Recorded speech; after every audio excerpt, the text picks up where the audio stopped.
1, 2, 3, 4, 5, 6, 7, 8, 9, 10.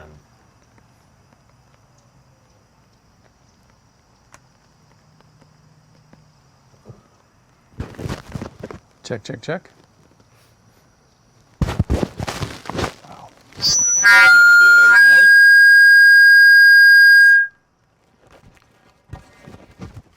You have to match the volume of the two people. Ideally. Yeah. I think I've never put a mic on myself. Well, that's interesting. I might have clipped one on. I think I've hardly ever worn a wireless. And there's a God. whole...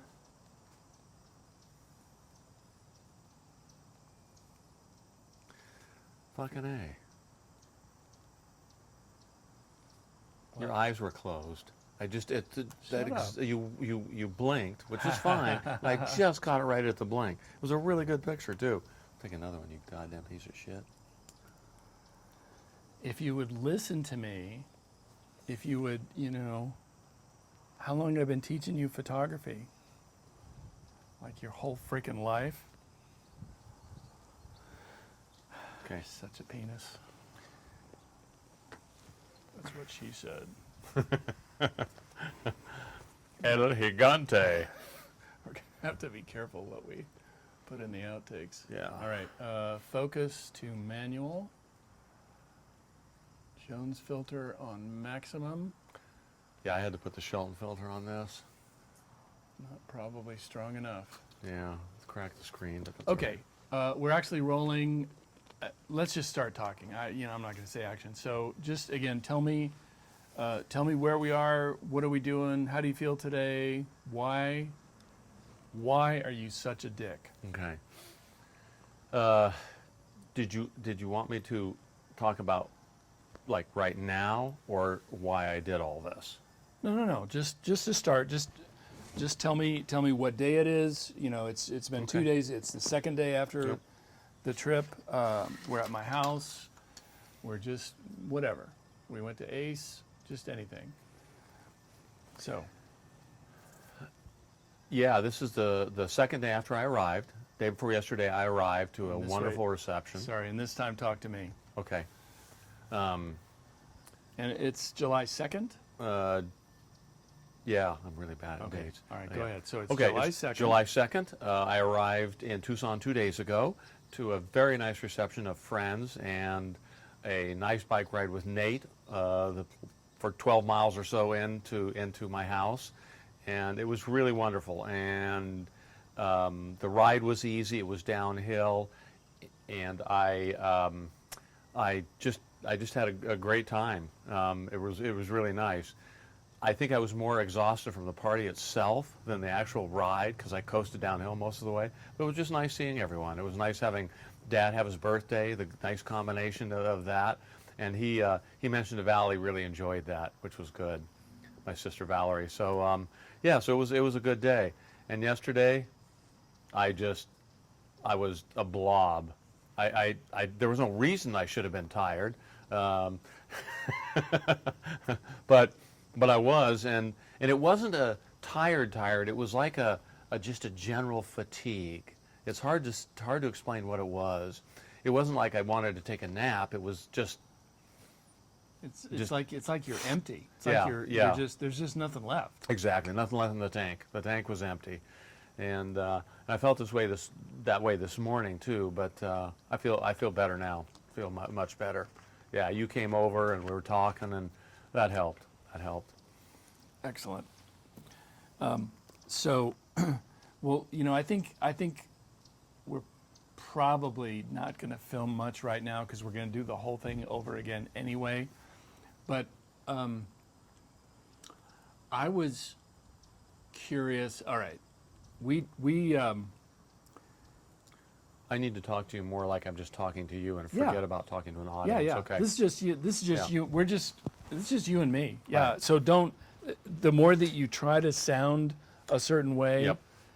it's not as genuine. Yep. So I've been trying to think about as I look back on how we actually part of how this trip came about was that really, when you and I were 12 years old, 13 years old, we fell in love with bikes.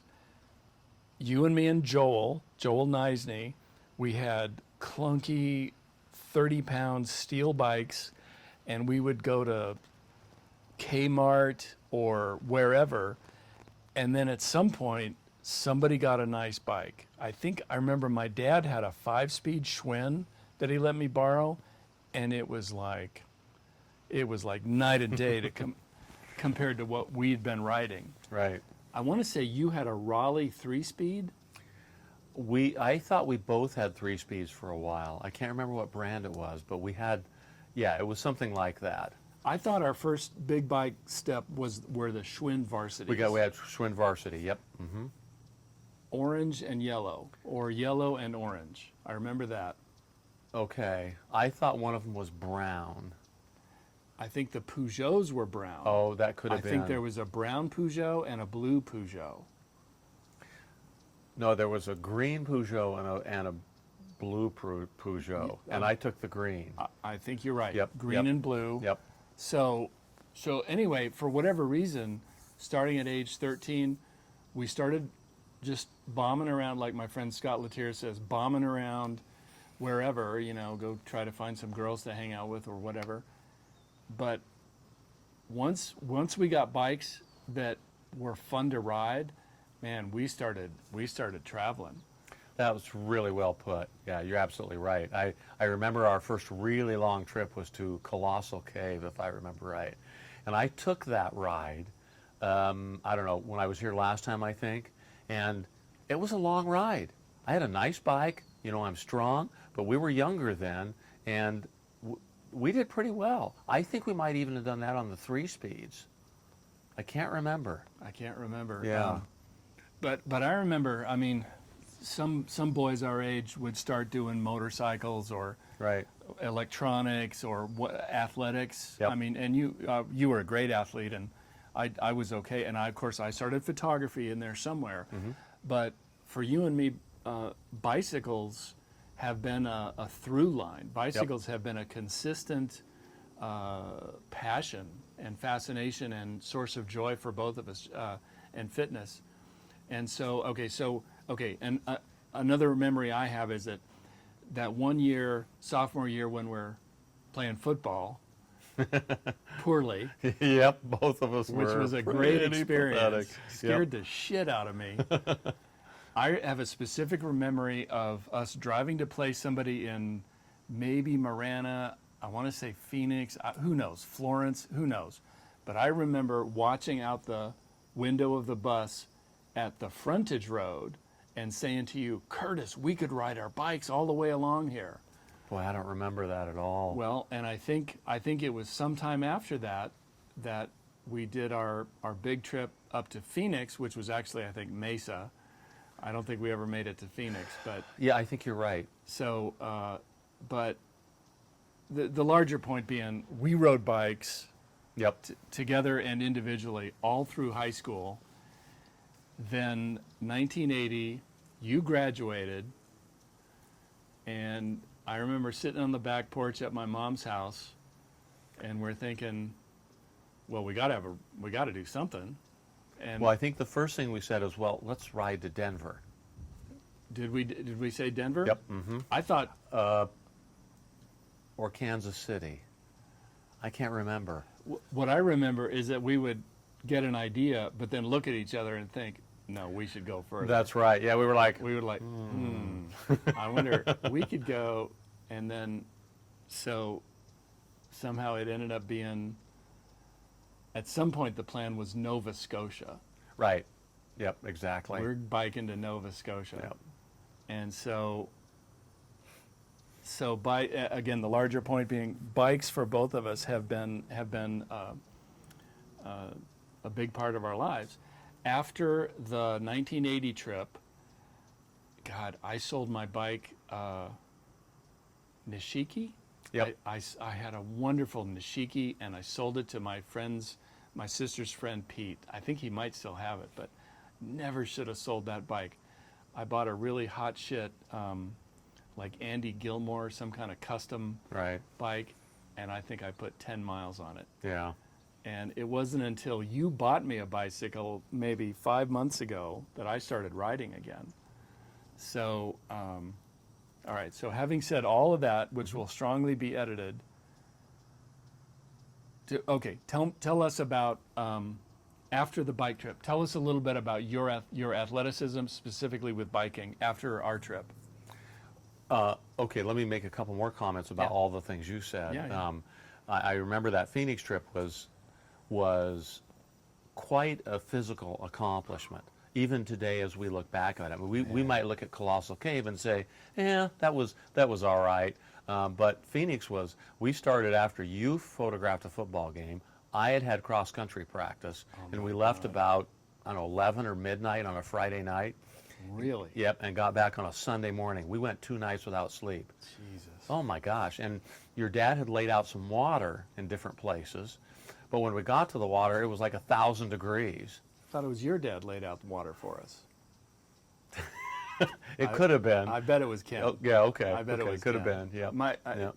Ken, my dad admired what we did, but I think Ken was a lot more kind of hands-on. Yep. So, Yep. but yeah, you get to the marker 153, Yep. and there's a culvert, and there's shade, and there's a gallon of water in there from Ken Jones, and you could frickin' boil. Yeah. You could make tea out of it. You could run a power plant off the steam on that thing. Yep. Yeah. I don't even know if we drank it, but We had to. yeah. We were, and I remember we went through the Indian reservation on a Saturday night, and that scared the living shit out of us. And do you remember that we're already exhausted, we're coming back, and there's that long straightaway Yep. at 4 a.m. that would not end. I want to say Eloy. Yes, and there was a train behind us that had the light that went like this, and you were scared shitless of that. You thought there was some kind of monster chasing us. Yeah, that was, and no, it was understandable. We hadn't slept Yeah. for essentially 2 nights. No, that's complete bullshit. Yeah. God, we would take, you've always been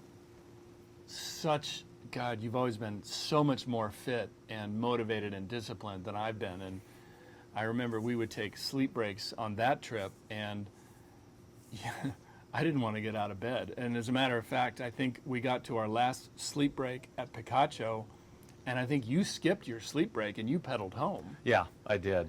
I got home I think I got home about 9 a.m. and you needed to sleep some more. I slept Yeah. another few hours and then dragged ass, whenever. That doesn't diminish the accomplishment you made, because that's still amazing we did that. Well, that We was, rode at night. How stupid can you be? God. Man. Yeah, I mean, maybe it's racist to say this, but on an Indian reservation on a Saturday night, which, I mean, you can get killed anywhere, but Right. yeah, I'm proud of that. I mean, that was, God, we're gonna have to dig up photos to cover this. Yep. Okay, so any other comments about our, basically, did we do anything else in college? No, I don't think we did. I think if I get philosophical why we chose a bicycle, it was because it was inexpensive. There's a feeling about being on a bicycle that's you can go a long ways and fast with not a lot of energy. It probably, from what I understand, it's the most efficient machine there is. But I think it was just the feeling that you could pedal and go a long ways. And I was in track, you were in track. I was a runner, you were a discus thrower. Yeah, wait, no. You're such a fucking liar. You were a top-ranked high school athlete. For one season, I had small success throwing a discus and long jumping, and then I picked up a camera because I am Right. not that kind of athlete. But what's neat is that all the things that we do are tied together to what we're doing right now.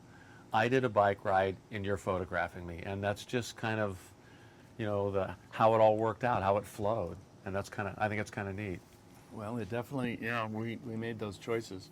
So, okay, well then, was there any other comments about high No, I was school just era? going to say, I think with bicycles, I enjoyed it so much because it was different than running. If you wanted to run a mile, you had to work hard. If you wanted to bike a mile, it was cake.